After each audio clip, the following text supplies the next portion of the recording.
Salutations, everyone. Welcome back to another Total Warhammer 3 guide. I'm Lord Farrand, and today we're going over the technology of the Empire. This is part of a larger series and playlist I'm doing on all the breakdown of the Empire, units, buildings, factions, technology. Today is technology, and if you like this, please do like, comment, subscribe, all that great stuff, as well as check out the other videos in this playlist. Let's get into this. The Empire's technology is a very interesting tree to work with. So you have various categories, and each of them focus on a different area of improving your units, improving your buildings, improving relations, etc. Now, at the top, we've got fairly simple categories. And the nice thing about the Empire tree is you can research any category without having to say complete infantry before you can do missiles, like some of the others, and nothing is restricted by buildings, which is a relief. So up here you've got the infantry tree. You've got state troop standards, which I recommend people get very early on in their campaign. I tend to get it second or third. I'll go over a list of what you should probably focus later on. But suffice to say, state troop standards is really good because it gives all your infantry units 2 ranks, as well as leadership. Now, the Empire is a heavy infantry faction until it gets into really late game siege engines and stuff, war machines. And rank 2 infantry is really good. Later on, you can be recruiting like 6 or 7 rank infantry as the Empire, and it makes your infantry stand up to all the people around you who have better base infantry. Now, the next one I recommend people grab under this is state issued weapons, which adds 4 attack and 4 melee defense to all your infantry units. It's very useful. Then you probably want to snag infantry armor, missile resistance, followed by improved heavy weapons. Now, why does improved heavy weapons matter so much? Because if you look at it, weapon strength, charge bonus, it's the expert charge defense for your halberdier units. They are really good on defense at this point with expert charge defense. This makes them, even though their units don't look particularly good, their stats are so-so, that makes them being able to stand even up to stuff like cavalry charges. It's amazing. Now, the next one you got is missiles. Again, you have to start with this one. So where do you go next? I tend to recommend that people go for trained marksman, unless you're going to be using the various missile cavalry, pistoliers, outriders, etc. I don't ever really research this tech myself. I much prefer trained marksman. Later on, getting the additional range and reload time is really nice. However, there are more important technologies. But additional 10 ammunition, 15% recruitment rank, as well as missile resistance and missile strength are invaluable. Followed by cavalry. Now, this is the category I neglect probably the most of all the technology categories for the Empire. Yes, you get missile resistance and armor for their cavalry units, charge and leadership bonuses. You get vigor loss and speed, and then at the end, you'll get melee attack and some melee defense. Now, if these two were swapped, improved cavalry and inner circle, I definitely take this more often.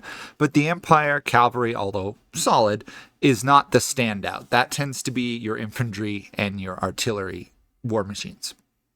Anyway, if you're going to do it, improve cavalry, probably blinkers, then endurance training, then inner circle, obviously. Now, for artillery, you've got ammunition, recruitment strength. This is only going to come into real importance towards the late early game, middle game, once you start getting artillery. So I would not recommend researching this early on, but delay until you actually start to get the buildings. And honestly, at level 1, you're really only going to be recruiting like mortars and stuff. So the reality is mortars, although expensive, are not going to break the bank, whereas some of the later war machines would. After that, you definitely want to snag firing drills. Recruit rank as well as reload time is invaluable. Anything that gives you recruit rank is usually good, but the reload time on artillery makes a huge difference because the Empire wants to kill things before they crash into their infantry line. Over here, you've got refined schematics. Again, only useful once you have a lot of artillery. The upkeep, missile strength really help there, although most things hit by artillery are going to die unless they're a lord or a hero anyhow, or a monster. Then the final one, range and missile explosion radius. The missile explosion radius is actually quite nice for something like your Hellstorm rocket batteries. The additional range and the explosion makes those significantly more dangerous. Again, really good tree to research once you start using artillery, which you want to focus on getting. But early game, you can get very far with just infantry and some missiles. Now, the last one is war machines. This is definitely one of the mid to late game techs you're going to research because you don't get steam tanks and stuff until I think you've got a level 4 settlement. So it's going to be a while before you get it. Obviously, you start with this one. Now, the choice is between these two. It honestly depends what you're using. If you're using Luminarcs, you take this one. If you're using steam tanks and land ships, take this one. My guess is most people are going to use steam tanks and land ships, so you're probably going to snag this one, and then later on, finish Pinnacle of the Empire. This is definitely a great top part of a tech tree for a faction. Again, I think infantry and then the beginning of missiles is the way to go. Further into artillery and then war machines. So let's talk about the second category, trade and industry. This is what makes the Empire late game an absolute monster of a faction to fight. The first technology I recommend for anybody in the Empire is grain silos. Casualty replenishment and growth is amazing. It's very hard to make an argument for another starting tech unless you can get one of these that costs money. Followed by continuous production. The Empire's buildings can get expensive, and if you're playing in the Empire, so like France or the Dark Lady of Nuln and Wissenland, you're going to be constantly having to rebuild settlements. Elsewhere, the other factions, not as much. The 10% construction cost will save you thousands by the end of a campaign. Plus, then it unlocks assembly line, which makes your already good industry buildings even more profitable. Finally, though, Imperial Architects is, I have to say, probably one of my top technologies of any faction. Cheaper construction time is amazing, especially once you want to build settlements from low levels back up to full if they get sacked or razed, or you're trying to occupy lands and you're pushing into inhospitable terrain where it takes longer to build. This helps a ton. Plus, the additional income is nice. Now, over here, supply wagons is definitely one of those techs you want to snag early game. 5% movement range is really nice, as well as the tradable resources. It will make you more money, and your troops will march further faster, which is really helpful because as the Empire, you could be fighting vampires that move really quickly. You could be fighting Skaven, which can teleport. Let's see what else. You could be fighting lizardmen, who are just really hard to chase down and finish off. So it's a very good thing to have additional movement range. Then you get into some of the less strong techs in this category. Income from trade tariffs is great if you have a lot of people to trade with. So if you're in the Empire and the Empire has not been destroyed, you've got dwarves, Bretonia, elves even to trade with, high elves in particular, this can make you a lot of money. Otherwise, don't worry about it as much. Balthazar Gelt, now he's in Cathay, deserves special mention because this is a great tech for him because he can usually trade with all of Cathay. Guildmaster Professionals, cheaper construction, faster construction. You know I like faster construction. I don't like this one that much, though, because resource producing buildings are usually not that expensive. And to go 3 into a tech tree, not worth it towards late game. And at that point, you should have enough money anyway. Trading commodity, faster sea lanes, immune to high seas, attrition, and income from ports. Leave it till late game, assuming you're using sea lanes. Otherwise, forget about it. So really, it's this line right here that makes the Empire a late game, or even a mid to late game industrial powerhouse. Now, Imperial Colleges is interesting. It's, I think, the only tech tree where you have 4 things leading into one very quickly. So Imperial University, control +2 is a very good tech. It's hard to get control as the Empire, especially if you're constantly under siege. The recruitment capacity and recruitment rank are nice as well.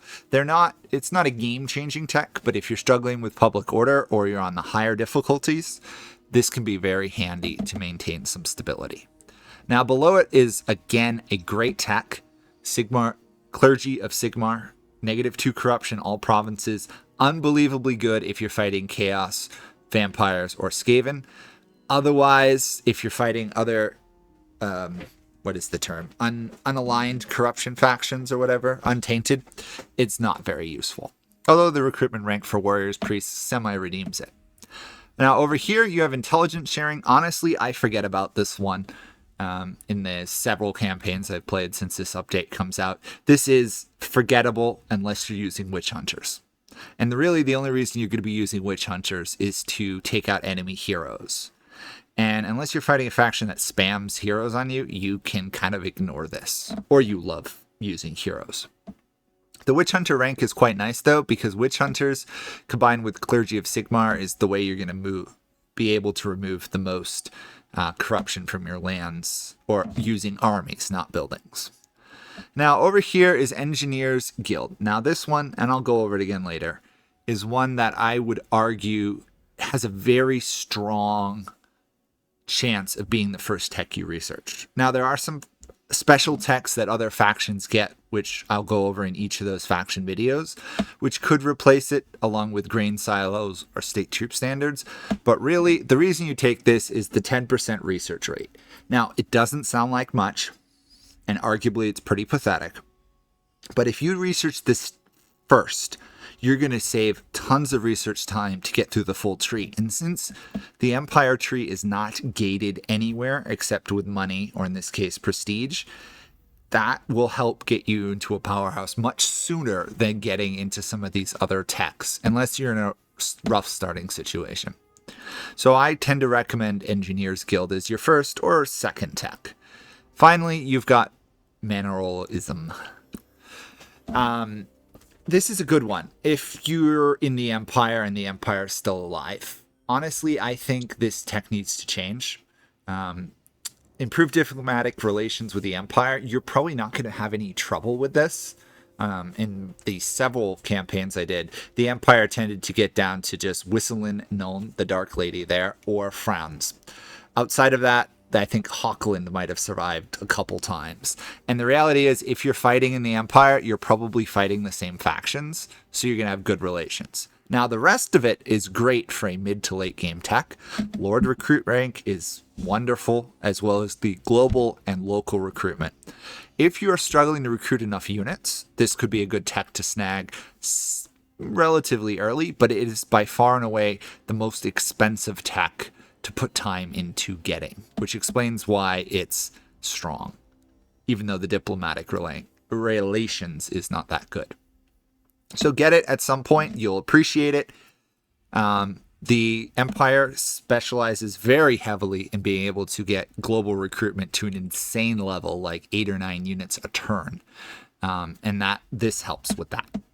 Now over here, you have a new one to the new expansion, Colleges of Magic. Teaching us of tech lists, experience gain with spellcasters, always nice. Construction time for Battle Wizard recruitment buildings faction-wide.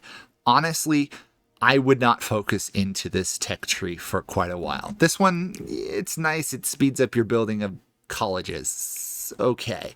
The experience game on the spellcasters, yes, it's nice, but you really don't want more than 2 or 3 wizards per army, or you're going to run out of magic. So if you love magic or you're playing as Gelt, might be worth snagging. Otherwise, this is a late game tech. Now, where this thing does change a little bit is protection of the Patriarch.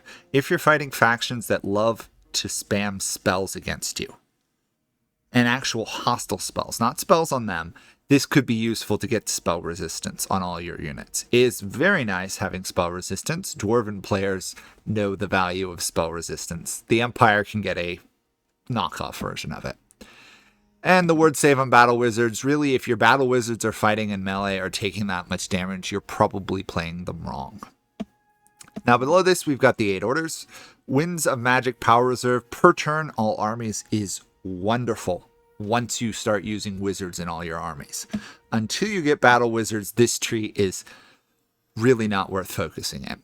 And then at the end, Hall of Duels, cooldown on spells, as well as Power Reserve. Honestly, I think this tech small tree was designed for Balthazar Gelt in his new location and his overabundance of wizards. but it's a good one, especially for late game armies. If you've got really powerful spells, you can start to devastate armies that are attacking you. Good for the late game, end game events like Vermintide or Vampire Tide, etc. Now down here at the bottom, this is the last line. These two are the same. This third one varies which faction you're playing. So the first one is diplomatic. It's very simple. Basically, you get relations with a faction and you get another bonus from it. Now, out of all of these, which ones do you want to focus on first? If you're fighting in Kislev, the snow attrition, or you're fighting in Norska, is really good. The odds are this is not going to be a problem early to mid-game, so it's probably a late-game tech. However, if you like cavalry units, Ambassador to the Royarch of Bretonnia is quite nice. Bretonnia will tend to get along with the Empire, but if you want alliances with them, this is really good, as well as the cavalry recruit rank. So if you like this cavalry tree, I don't know why you necessarily would. It's good, but not great. You want to snag this tech. Otherwise, ignore both of those for a while. If you're doing a lot of trading, Ambassador to the Dragon Empire is great. If you're near the elves and they're not getting along with you, high elves in particular can be very useful to make friends with them. Ambassador to the Karaz Angkor, it's good, but the reality is dwarves tend to like you anyway as the Empire. Ambassador to the Over Tyrant, honestly, I have never researched this until super late game, because unless you're starting as like Gelt, you're not near any of the ogres. For example, if you're Marcus Wolfhart, this is almost entirely useless because there are no ogres near you. So just think of it that way. It's very situational. And the last one, and honestly, in some ways my favorite part of the Empire tree, outside of the complete powerhouse that Imperial Architects makes you, enemies of state. So this one is entirely subjective to the state of your game. It costs a large chunk of money, as do the others, but it gives you specific bonuses when fighting a category of enemies. For example, this one, Vampire Count, Vampire Coast, Tomb Kings. If you're in the Empire and you're fighting the vampires, you need this tech. It will make your army significantly better. Over here, you've got basically Chaos, Chaos Dwarves, and Beastmen. If you're fighting them and struggling, it's great. If not, ignore it. For example, if you are the Cults of Sigmar and you're in the desert, you're probably not going to run across any of these problems unless you're having trouble with the Khorne faction. Purge of Knife Ears, good if you're fighting the elves. Honestly, this should almost be Purge of the Wood Knife Ears instead of just the elves. Sadly, there is no way to improve relations with the Wood Elves offhand. So if you end up fighting the Wood Elves, which is a decent problem for Wissenland and Nuln, this will help. But the reality is the elves are probably on your side or neutral. This one, Purge of the Foul, if you're Marcus Wolfhart or Gelt and you're fighting Greenskin Skavens, Ogres, or Lizardmen, it will make your units stand and fight a lot better. Otherwise, again, useless. And again, this is unique to the faction, so we're not going over this. So now that I've done all that, let's talk about what order to research in. So I tend to go 3 paths for research. I love to start Engineers Guild. Now, there are 2 situations where I would not start Engineers Guild. If I am under attack, or I'm raising tons of units and losing tons of units, I would probably start either with Grain Silos for casualty replenishment. I'm thinking Cult of Sigmar could be very useful because you're fighting vampires, and you need to build up quickly. State Troop Standards, if you're Franz and you're having to run around and fight a lot of people, or you're playing Marcus Wolfhart and dealing with substandard units that you want to be better, you could take State Troop Standards. It is your basically judgment which you need sooner. Do you want to get overall better faction, in which case Engineers Guild is the way to start? Do you want to replenish your troops and grow faster, which is always good? Grain Silos is the way to go. It'll get you to higher tech units much faster. Higher tier settlements and higher tier buildings faster. State Troop Standards, if you're spamming lots of infantry and more importantly, losing lots of infantry, this is the way to start. So ideally, I would do Engineers Guild, Grain Silos, State Troop Standards, State-issued weapons, State-issued infantry armor, improved heavy weapons. At that point, my infantry is about as good as it's going to get. My garrisons are hard to kill, my troops rebuild quickly, and I'm researching fairly fast. At that point, it becomes a judgment of, am I getting into war machines, am I using cav, or am I using ranged units? I tend to use ranged units early on a fair amount. I love gunners. I love the crossbowmen. Mass produce, followed by trains marksmen, and then I forget the tree and I go elsewhere. I'll come back to this late game. I then tend to go continuous production, followed by assembly line and imperial architects. At that point, you're probably around turn 40 to 50 or even into 60, depending on what you started, how things went. At that point, you should know if you need any of these enemies of state.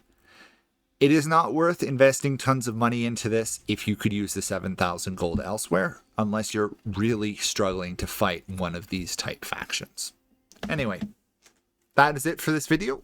Leave below what you think is the ideal research path. If you disagree with me, by all means put it to low. Someone will either correct you or answer you and agree, and at which point I'd change the video. But unlikely to happen. We'll see. Thank you again for watching. Hope you enjoyed it. Check out the other videos in this series and overall my Total Warhammer 3 guides, and I'll see you all in another video. Bye for now.